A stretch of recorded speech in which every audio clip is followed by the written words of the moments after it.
In this video, I'll guide you through the steps to send your inventory to ShipBob.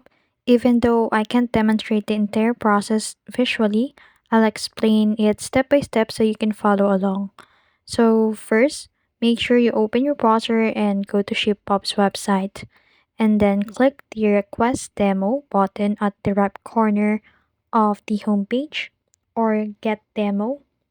Then after that, wait for it to load up and then fill out the form with your details. But first, make sure to complete this prompted.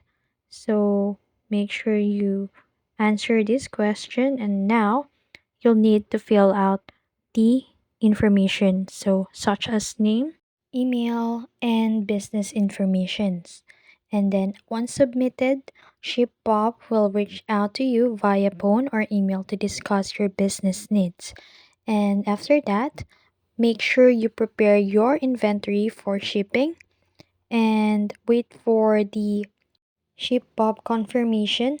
And then after that, you can now create a warehouse receiving order or WRO.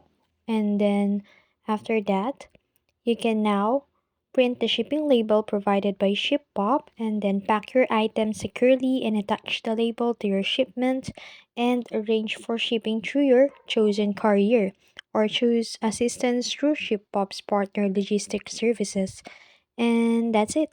That's how to send inventory to ShipBob. If you found this video helpful, don't forget to like, share, and subscribe to the YouTube channel.